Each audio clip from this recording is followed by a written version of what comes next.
liberty than the pursuit of happiness.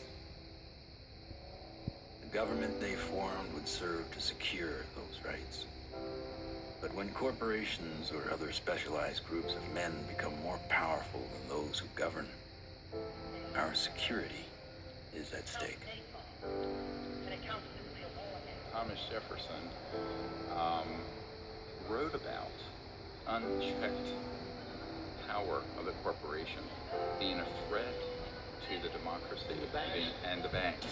You see, the U.S. Federal Reserve Bank issues every dollar bill. Yet it is not run by the U.S. government or any elected official. It is owned by a private banking cartel. But here I find the chairman of the Federal Reserve who's in charge of the dollar, in charge of the money, in charge of what the money supply is going to be. The middle class is being wiped out, and nobody's understanding that it has to do with the value of money. Prices are going up.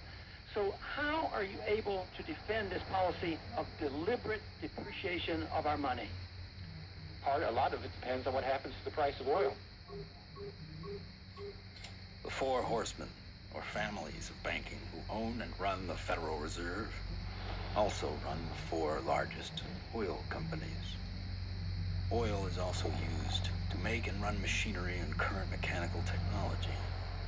Of course, there's one industry that needs these more than anyone else: the military-industrial complex. You begin to get into this very scary scenario that has to do with the human condition of the proclivity to accumulate vast amounts of power around a handful of people. All right, sit down and shut up. And right now, these misanthropic sociopaths are running the planet into the ground. When Congress or whatever else or budget directors say, well, we've lost $100 billion in black program, what does the public do? What can the public do? We can complain to our congressmen, but our congressmen can't get any information. With lobbyists, interest groups, campaign funding, the economic powers that be have learned to control the political sphere. These politicians become almost like placeholders.